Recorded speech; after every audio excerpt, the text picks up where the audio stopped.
Kemudian sistem pembayaran seperti buy now pay later nyatanya malah membuat generasi muda ini makin boros dan lupa untuk mempersiapkan dana darurat. Hal ini diperkuat dengan adanya survei yang dilakukan oleh perusahaan finansial digital. Pada bulan Agustus 2023, usia responden 18 hingga 34 tahun yang menunjukkan bahwa 61,7% generasi muda ini tidak memiliki dana darurat. Ini artinya hanya sekitar 38,3% saja yang memiliki dana darurat.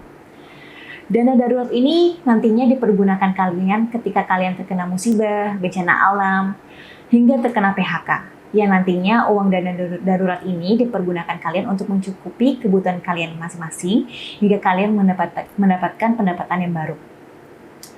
Berapa besaran nilai ideal dana darurat ini tergantung ke kalian masing-masing, pendapatan kalian masing-masing, dan pengeluaran kalian masing-masing.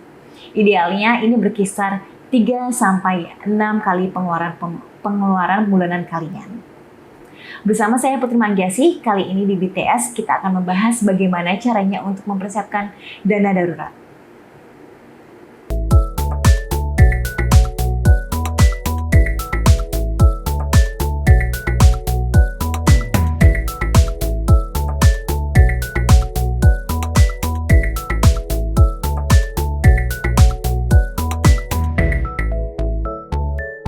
Tim Pinvest akan membagikan 4 langkah bagaimana caranya mempersiapkan dana darurat. Yang pertama adalah evaluasi keuangan. Kalian cek rutin berapa nilai pengeluaran bulanan kalian. Misalnya pengeluaran bulanan kalian berkisar 3 juta. Berarti kalian harus mempersiapkan dana darurat sekitar 8 hingga 18 juta rupiah. Ya. Ini karena nilai besarannya itu harus mempersiapkan 3 hingga 6 kali pengeluaran bulanan kalian masing-masing. Yang kedua, tentukan target. Kalau udah tahu berapa jumlah dana darurat yang kalian harus persiapkan, berarti next-nya adalah kalian tahu kira-kira mau nabung sampai berapa tahun. Misalnya 1 tahun, 2 tahun, atau 3 tahun.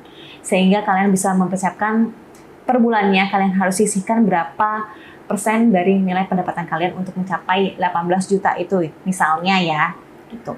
Yang ketiga adalah siapkan rekening terpisah. Jangan sampai disatukan rekening darurat dengan rekening pribadi pengeluaran bulan kalian. Supaya kenapa? Supaya uangnya tidak terpakai untuk kebutuhan yang lain, malah kebutuhan konsumtif, belanja bulanan, belanja apa. Nah, jangan sampai uang kalian ini tercampur hingga kalian kalau misalnya ada kebutuhan mendesak, nantinya bisa mempergunakan rekening dana darurat dengan sebaik-baiknya. Yang terakhir adalah asuransi. Kalau kalian sudah melakukan semuanya 3 cara ini, yang terakhir adalah kalian wajib punya asuransi.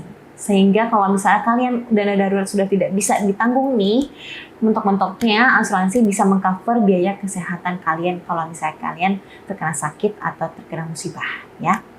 Jadi kalau misalnya sudah punya asuransi, kalian nggak perlu cemas kalau misalnya kebutuhan mendesak kalian ini nantinya menggerus uang rekening pengeluaran bulanan kalian masing-masing. Itu dia 4 langkah bagaimana caranya kalian mempersiapkan dana darurat.